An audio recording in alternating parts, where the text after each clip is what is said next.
త్రివిధం నరకస్యేదం ద్వారం నాశనమాత్మనః కామః క్రోధస్తథా లోభః తస్మాదేతత్రయం త్యజేత్. అత్యంత పవిత్రమైనటువంటి ఈ ఆషాఢ మాసంలో శుభోదయ వేళలో దేవదేవుడైనటువంటి శ్రీమన్నారాయణుని, కలియుగ ప్రత్యక్ష దైవమైనటువంటి శ్రీ వెంకటేశ్వర స్వామి వారిని పరిపరి విధాలుగా శరణాగతి చేస్తూ ఉత్తమమైన ఈ ఆషాఢ మాస శుభోదయ సమయాన్ని మనం చరితార్థం చేసుకుంటూ ఉన్నాం. ఈ ఆషాఢ మాసంలో మనందరి యొక్క ప్రధానమైనటువంటి కర్తవ్యం గోవిందుడి యొక్క ఆరాధన. గోవిందుణ్ణి, శ్రీమన్నారాయణుణ్ణి ఎంతగా భక్తి ప్రపత్తులతో మనం ఆరాధన చేస్తామో అంత గొప్పదైనటువంటి మహాభాగ్య రూపమైనటువంటి ఫలాన్ని మరి మనమంతరం కూడా పొందగలుగుతాం. భగవత్ కైంకర్యం కన్నా గొప్పదైనటువంటి కార్యము మనకేది కూడా. అయితే ఈ భగవత్ కైంకర్యంలో భగవత్ ప్రాప్తి విరోధములు కూడా కొన్ని ఉన్నాయి. అంటే భగవంతుణ్ణి మనం పొందడానికి సహకరించేవి కొన్ని, భగవంతుణ్ణి మనం పొందడంలో మనకు విరోధాన్ని కలిగించేవి కొన్ని. వీటిని ప్రాప్తి విరోధములు అని పిలుస్తారు.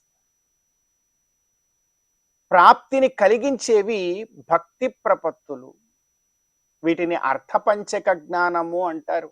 ఇందులో మొదటి జ్ఞానము వచ్చి భగవద్ విషయక జ్ఞానం, రెండవ జ్ఞానము వచ్చి జీవ విషయక జ్ఞానం, మూడవ జ్ఞానము ఈ జీవుడు భగవంతుణ్ణి పొందేటువంటి జ్ఞానం, నాలుగవ విషయము భగవంతుణ్ణి పొందితే వస్తే ఫలం ఎలా ఉంటుంది అని తెలిపే జ్ఞానం, ఐదవ జ్ఞానము భగవంతుణ్ణి పొందడంలో మనకు విరోధమును కలిగించేటువంటివి ఏవి, వాటికి ఎలా దూరంగా ఉండాలో తెలిపేటువంటి జ్ఞానం. దీనిని అర్థపంచక జ్ఞానము అని పిలుస్తారు. ఈ జ్ఞానము తప్పనిసరి మనందరికీ కూడా. అందులో ప్రధానంగా ఏది తెలుసుకున్నా తెలుసుకోకపోయినా భగవత్ ప్రాప్తి విరోధి జ్ఞానము మనకు ఉండాలి. దానికి మనం దూరంగా ఉండాలి అంటున్నారు పెద్దలు. త్రివిధం నరకస్యేదం ద్వారం నాశనమాత్మనః.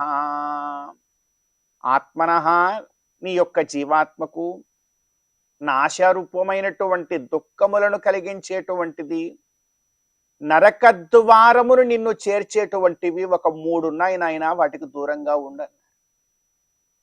ఆ 3 ఎలా ఉంటాయో తెలుసా? ఒక్కొక్కటి 2 ఉంటాయి. ఆ 3ంటికి నీవెంత దూరంగా ఉండగలుగుతావో అంతగా నీవు భగవత్ ప్రాప్తిని పొందుతావు, లేదంటే నరకద్వార ప్రాప్తిని పొందుతావు. ఇంతకీ ఏమిటా 3 అంటే చెప్తున్నారు. కామః క్రోధః తథా లోభః. కామము, క్రోధము, లోభము ఈ 3. కానీ ఈ 3ంటికి ఇంకో 3 స్నేహితులు ఉన్నారు. వారెవరు అంటే మొత్తం కలిపి 6. కామ, క్రోధ, లోభ, మోహ, మద, మాత్సర్యములు. ఇక్కడ 3ంటి పేరే చెప్పారు, కానీ ఒక్కొక్క దానికి ఒక్కో స్నేహితుడు, మొత్తం కలిపి 6. ఈ కామ, క్రోధ, లోభ, మోహ, మద, మాత్సర్యములు ఏవైతే ఉన్నాయో వీటికి కనుక నీ జీవితంలో, నీ మనస్సులో, నీ తనువులో కనుక నీవు రవ్వంత స్థానాన్ని కనుక కల్పించావు అనంటే అవి తీసుకుని వెళ్ళి నిన్ను నరకద్వారము దగ్గర నిలబెట్టేస్తాయి. వాటికి నీలో స్థానాన్ని పోగొట్టావు అనంటే, వాటిని దూరంగా ఉంచావు అంటే నిన్ను మోక్ష ద్వారం దగ్గర నిలబెట్టావు. కాబట్టి ఇవి భగవత్ ప్రాప్తి విరోధములు అంటున్నారు. అందుకే తెలుసుకుందాం. త్రివిధం నరకస్యేదం ద్వారం నాశనమాత్మనః కామః క్రోధస్తథా లోభః తస్మాదేతత్రయం త్యజేత్. కనుక వీటన్నింటినీ కూడా మనం విడిచిపెట్టి బ్రతకాలి.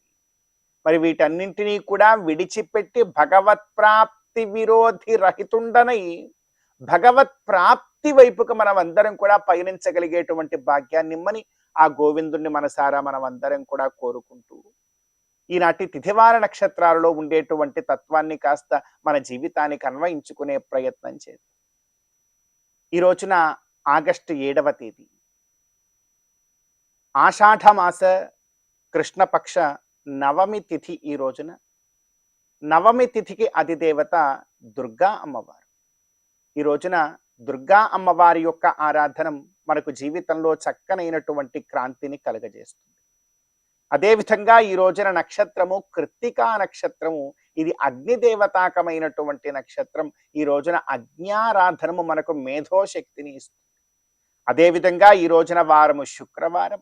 మహాలక్ష్మి అమ్మవారి యొక్క ఆరాధన మనకు లక్ష్మీప్రదమవుతుంది. విశేషించి ఈ రోజున ఆడి కృత్తిక సుబ్రహ్మణ్య స్వామి వారి యొక్క ఆరాధన మన యొక్క సంతానమునకు రక్షణ అనేటువంటి ఫలాన్ని కలగజేస్తుంది. మరి తిథివార నక్షత్రాలలో ఉండేటువంటి తత్వాన్ని మన జీవితానికి అన్వయించుకొని గోవిందుడి యొక్క అనుగ్రహంతో ఈ ఆషాఢ మాస శుభోదయ సమయాన్ని మనం చరితార్థం చేసుకుందాం. శ్రీ మహాలక్ష్మియట సింగారాలకే మరుదు, కాముని తల్లియట చక్కదనాలకే మరుదు. శ్రీ మహాలక్ష్మియట సింగారాలకే మరుదు, కాముని తల్లియట చక్కదనాలకే మరుదు. సోమునితో బుట్టువట సొంపు కళలకే మరుదు. కోమలాంగి ఈ చూడి కుడుతనాంచారి చూడరమ్మ సతులాల శోభాన పాడరమ్మ కూడున్నది పతి చూడి కుడుతనాంచారి.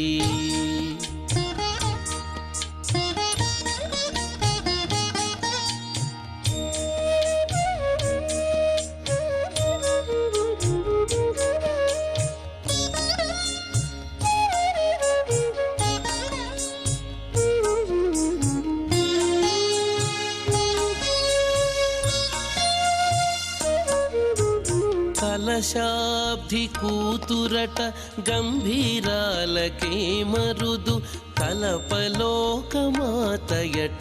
దయమరియే మరుదు. కలశాబ్ది కూతురట గంభీరాలకే మరుదు, తలపలోకమాతయట దయమరియే మరుదు. జలజ నివాసినియట చల్లదనమే మరుదు. జలజ నివాసినియట చల్లదనమే మరుదు. కొలది మీరా ఈ చూడి కుడుతనాంచారి. జలజ నివాసినియట చల్లదనమే మరుదు. కొలది మీరా ఈ చూడి కుడుతనాంచారి చూడరమ్మ సతులాల శోభాన పాడరమ్మ కూడున్నది పతి చూడి కుడుతనాంచారి.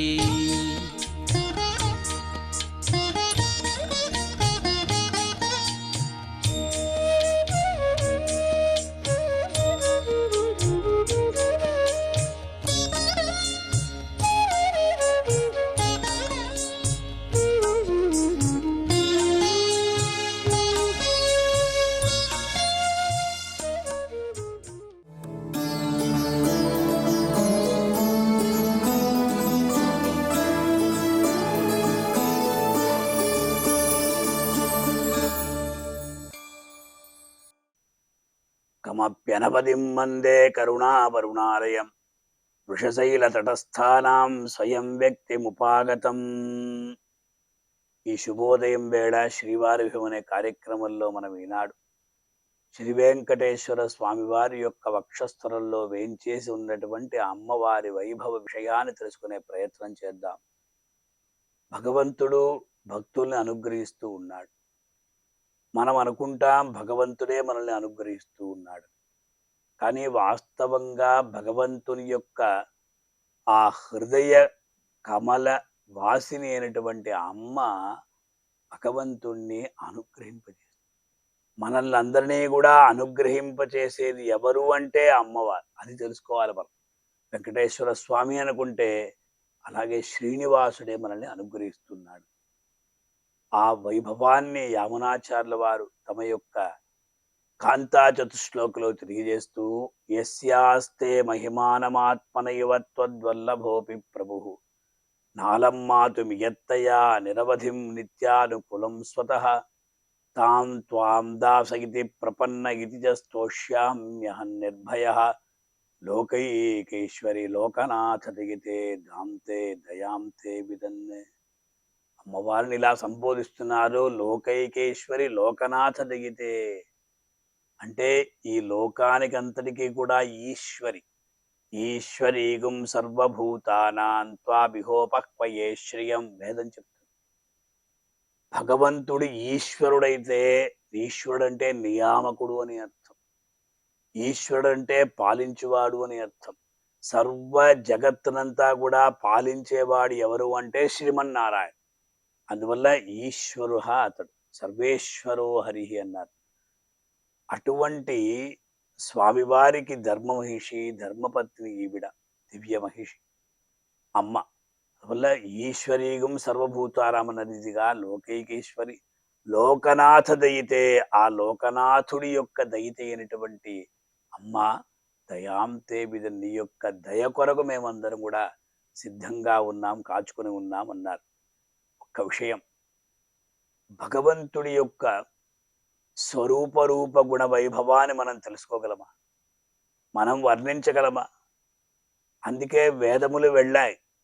వెళ్ళి యతో వాచో నివర్తంతే అప్రాప్య మనసా సహా, ఆ వేదాలు వచ్చేసాయి. స్వామివారి యొక్క వైభవాన్ని తెలుసుకోవాలని వెళ్ళి తెలుసుకోలేక తిరిగి యథాస్థానానికి వచ్చేది కనుక మనం ఏమి భగవంతుడు అచింత్యుడు, అప్రమేయుడు. అతని యొక్క వైభవాన్ని మనం తెలుసుకోలేము. కానీ అదే సమయంలో అమ్మవారి యొక్క వైభవాన్ని కూడా మనం యస్యాస్తే మహిమానం ఆత్మనైవ త్వద్వల్లభోపి ప్రభు అన్నారు. ఒకవేళ అమ్మవారే తన యొక్క వైభవాన్ని తెలుసుకోగలదా అంటే ఆవిడ వల్ల కూడా కాదు. ఎందుకంటే అటువంటి గుణ సంపన్నులు స్వామివారు కూడా తెలుసుకోలేరు. పక్కనే ఉంటాడు స్వామి, లేక అమ్మ ఎల్లప్పుడూ కూడా వక్షస్థులలో వేయించేసి ఉంటుంది. అమ్మ యొక్క స్వరూపం ఇంతే, అమ్మ యొక్క వైభవం ఇంతే, అమ్మ యొక్క గుణములు ఇంతే అని స్వామి కూడా తెలుసుకోలేడు. త్వద్వల్లభోపి ప్రభుః నాలమ్మాతు మియత్తయా, అది నిరవధి, అవధి లేదు, అంతు లేదు. అట్టి ఆ మహిమ కలవాడు వీళ్ళిద్దరూ కూడా. త్వాం దాసయితి ప్రపన్నైతి చ స్తోష్యామ్యహం నిర్భయ అన్న రీతిగా నిన్ను శరణాగతి చేస్తా. వైష్ణవ సంప్రదాయంలో ఒక అద్భుతమైనటువంటి శరణాగతి మార్గం ఉంది. శరణాగతి అంటే గత్యంతరం లేకుండా, కాపాడేవాడు లేకుండా, భగవంతుడొక్కడే మనల్ని రక్షించువాడు అనేటువంటి భావనతో రిక్త హస్తములతో భగవంతుని యొక్క పాదాన విందముల యందు పడడమే శరణాగతి. కానీ అంతకుముందు ఒక ప్రక్రియ ఉన్నది. ఆచార్యుడు అనేవాడు ఉంటాడు. ఆచార్యుని మొట్టమొదటిగా శరణాగతి చేయాలి. అంటే గురు బోధ మనకు చాలా ముఖ్యం. ఆచార్యుని యొక్క బోధ మనకు చాలా ముఖ్యమండి. అందువల్ల మనం ఆచార్యుని ఆశ్రయిస్తాం. ఆచార్యుని ఆశ్రయించి తద్వారా అమ్మవారిని ఆశ్రయిస్తాం. అమ్మవారి ద్వారా స్వామివారిని ఆశ్రయిస్తాం.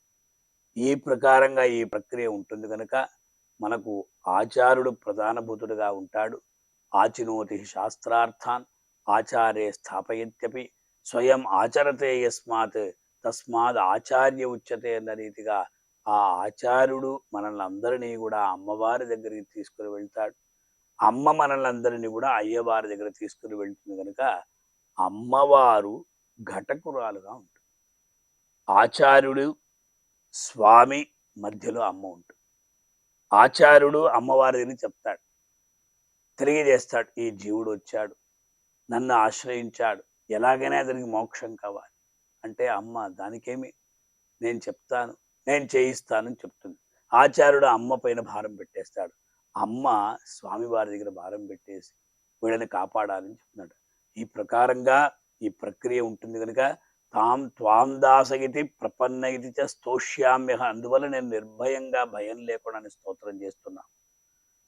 లోకైకైశ్వరి లోకనాథ దగితే దాంతే దయాంతే విదన్ అన్న రీతిగా అమ్మవారు మనల్ని అందరినీ కూడా కాపాడుతారు కనుక ఎలాగైతే ఇంట్లో తండ్రి దగ్గర మాట పడకుండా తల్లి ఆ బిడ్డకు సకల విధమైనటువంటి ఆ సహాయాన్ని చేస్తుందో, అదే ప్రకారం జగజ్జనని లోకమాత అయినటువంటి ఆ దయాదేవి మహాలక్ష్మి మనలకు అందరికీ కూడా అటువంటి సహాయాన్ని చేసి శ్రీ వెంకటేశ్వర స్వామి వారి యొక్క అనుగ్రహం ఎలాగైతే కలుగుతుందో ఆ ప్రకారంగా చేసి మనల్ని అందరినీ కూడా తరింపజేస్తుంది కనుక మనం ఇటువంటి శ్లోక పుష్పాన్ని శ్రీ వెంకటేశ్వర స్వామి వారి యొక్క పాదార విందములందు అర్పించి స్వామివారి యొక్క దివ్యమైనటువంటి కృపకు పాత్రులవుదాం.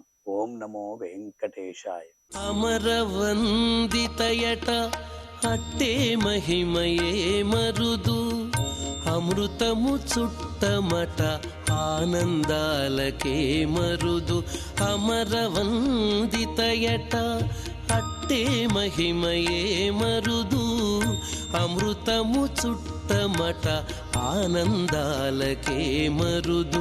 తమితో శ్రీ వెంకటేశు తానే వచ్చి పెండ్లాడే, తమితో శ్రీ వెంకటేశు తానే వచ్చి పెండ్లాడే. కొమెర వయస్సు ఈ చూడి కుడుతనాంచారి, చూడరమ్మ సతులాల శోభాన పాడరమ్మ కూడున్నది. పతి చూడి కుడుతనాంచారి, చూడరమ్మ సతులాల శోభాన పాడరమ్మ కూడున్నది, కూడున్నది. పతి చూడి కుడుతనాంచారి శోభాని, శోభాని, శోభాని, శోభాని, శోభాని, శోభాని.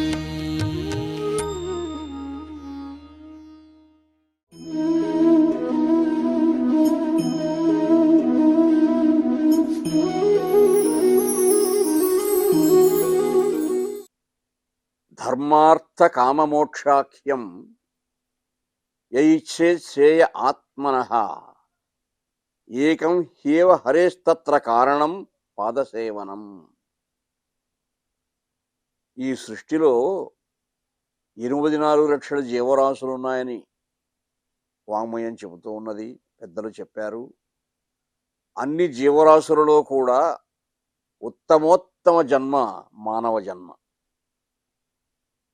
ఈ మానవ జన్మ సఫలీకృతం చేసుకోవాలి అంటే, సద్వినియోగం చేసుకోవాలంటే మానవుడు ఏం చేయాలి? తన జీవితంలో ధర్మ, అర్థ, కామ, మోక్ష ఈ పురుషార్థాలు సాధించే ప్రయత్నం చేయాలి. ఆ ప్రయత్నం ఒక జన్మలో సఫలం కాకపోతే ఎన్ని జన్మలనే కూడా జరుగుతూ ఉండొచ్చు. జనన మరణ ప్రవాహంలో ఉంటాడు అప్పుడు జీవుడు. ఈ 4 పురుషార్థాలలో కూడా ధర్మాన్ని ప్రప్రథమంగా ఎందుకు చెప్పారు మహానుభావులంటే, అర్థమైన, కామమైన, మోక్షమైన ధర్మబద్ధంగానే మనం కోరుకోవాలి. ధనం సంపాదించినా ధర్మబద్ధంగా సంపాదించాలి. కామం అంటే కోరికలు, మన కోరికలు తీర్చుకోవాలన్నా ధర్మబద్ధంగానే మనం కోరికలు తీర్చుకోవాలి. అప్పుడు పరమాత్మ తప్పకుండా ధర్మాన్ని మనం ఆచరించినప్పుడు, సత్యస్వరూపుడైనటువంటి ఆ పరమాత్మ యొక్క పాదపద్మాలు మనం ఆశ్రయించినప్పుడు ఈ 4 పురుషార్థాలతో కూడినటువంటి జీవన సాఫల్యాన్ని మనకు అనుగ్రహిస్తాడు అని భాగవతం చెప్తూ ఉన్నది. ఒక్క పురుషార్థాలే కాదు, ఇంకా అధికంగా కూడా ఇస్తాడు పరమాత్మ. ఎన్ని ఐశ్వర్యాలైనా కూడా ఇవ్వగలడు. చతురంభోది పరీత భూవలయ రాజన్యాళి కోటీర రంజిత మాణిక్య విరాజిత శరణ రాజీవుండు ధర్మాత్మజుండు అతి కార్పణ్యముతోడ మత్స్యపతి తానాశింపడే నీదు శాశ్వత కారుణ్యము కలుగునంతకును కృష్ణ దేవకీనందన అని ఆ దేవకీనందన శతకంలో ఆ మహాకవి ఎంత అద్భుతంగా చెప్పాడు. ఆ పరమాత్మ యొక్క పాదసేవనం చేసి ఆ ఆ కృష్ణ భగవానుని యొక్క పాదపద్మాలకు ఆశ్రయించినటువంటి దాసులై ధర్మరాజాదులు ఎంతో కాలం వారు తపించి ఈ చతుస్సముద్ర పరివేష్ట భూమండలానికి చక్రవర్తులైనారు. అలా పరమాత్మ సంకల్పించాడంటే జీవులకు ఎటువంటి ఔన్నత్యాన్నైనా కూడా ప్రసాదింపగలడు. ఏకం హేవ హరేస్తత్ర కారణం పాదసేవనం. ఆ దేవదేవుని యొక్క పాదపద్మాలు మనం ఆశ్రయించాలి. ఆ దివ్యమంగళమూర్తి విరాణ్మూర్తి ఎంత విరాణ్మూర్తివంతమైనటువంటి మహా తేజస్వరూపం ఉన్నా కానీ ఆ రూపము పాదాలపై నిలబడాలి. కాబట్టి అటువంటి పాదములను భక్తులు ఆశ్రయించాలి. ఆ పాదపద్మాలను ఆశ్రయించినప్పుడు ఇక ఇతరేతరమైనటువంటి ఏ భావన లేకుండా పరమాత్మను సమీపిస్తున్నాం. కాబట్టి ఆ పరమాత్మ మన యొక్క యోగక్షేమాలన్నీ కూడా ఆయన చూసుకొని ఆయన మనల్ని రక్షిస్తూ ఉన్నాడు. కాబట్టి ఎవరైతే ఆ పరమాత్మ పదపద్మాలను నమ్ముకొని విశ్వసించి భజిస్తూ ఉన్నారో ధర్మ అర్థ కామమోక్షాలతో కూడినటువంటి జీవన సాఫల్యాన్ని వాళ్ళు అందుకోగలుగుతున్నారు.